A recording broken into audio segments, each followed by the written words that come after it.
Hi, I'm Amy Tepper. And I'm Patrick Flynn. We hope that you and your family are staying safe and healthy during these very challenging times. We have been in awe of the outpouring of resources and the sharing and the collaboration as schools and teachers take on this incredible shift to online learning and to ensure our kids are fed and connected and supported. Within days, teachers and school leaders have located, created, organized resources to effectively communicate with families and set up the learning for their kids, all within inside this kind of journey into this new environment. Over the past 3 weeks, Amy and we've been working to identify what resources we could now offer and how we could best serve schools in this challenging time.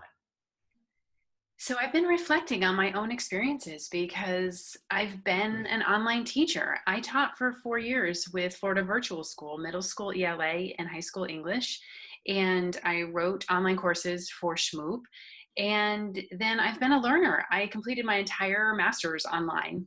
And Patrick and I have been writing online courses. And so even in the best of times, this is really challenging work that we're doing. And then add in a global crisis, and it becomes incredibly challenging. Like many of you out there, have been kind of on this journey with my son as he, as a senior in high school, has been transitioning in his last few months to this online environment, all while supporting school leaders, supporting leadership teams in addressing such topics as new grading practices or realigning assessments within the classrooms. And we know that teachers' basic needs, students' basic needs are going to be they'll need to be supported throughout this entire process. But we also need to be able to support teachers and leaders in supporting student learning. And we know that collaboration and feedback are going to allow this to occur. So this week we really dug in. We examined research from higher ed because they're ahead of us on this journey, and existing national standards for online teaching and learning, and really looked at our own content and strategies on observation and feedback from our books, Feedback to Feed Forward and Learner Focused Feedback, to think about how we could align our resources to best meet current and ongoing needs.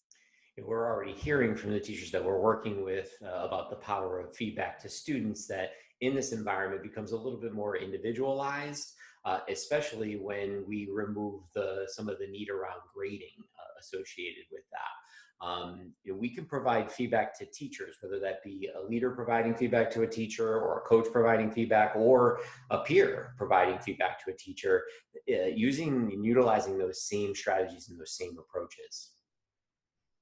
This is not about evaluation. We spoke in many districts in Connecticut, and the governor has waived the teacher evaluation requirements, and that may have occurred in your states as well. So this is about feedback that feeds forward and that is truly in support of teachers. And we know that we're in the midst of a massive change. And as with any change environment, people move through that change process in different ways. But when we look at that change process very carefully, we begin to see patterns. Teachers and students are beginning to move through stages in their teaching and the learning, and ultimately those are forming as a progression.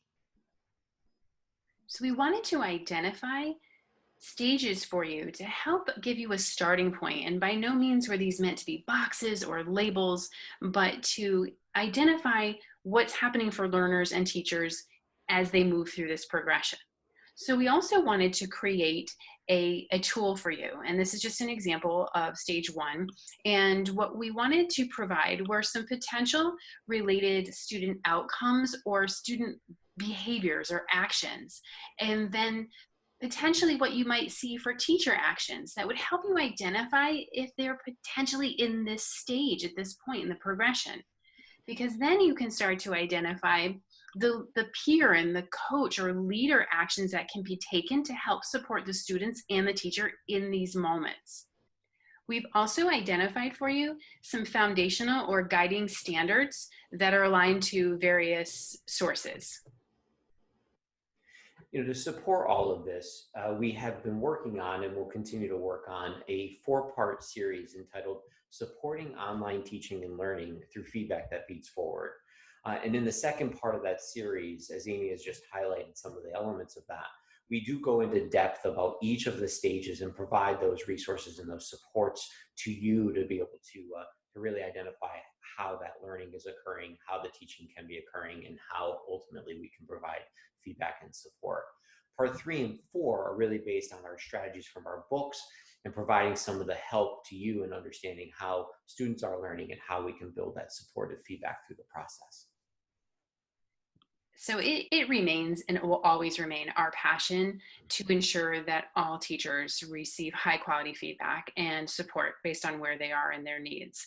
And so as we continue to support student and teacher wellness and student access and equity, we can also promote a culture of learning. And as Andy Hargraves reminds us, collaborative professionalism, even in these really challenging times.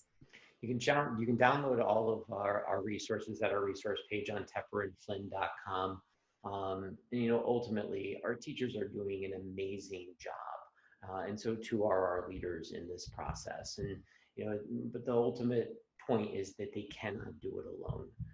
So thank you for everything that you're doing, and please stay healthy and safe during this time. Be well.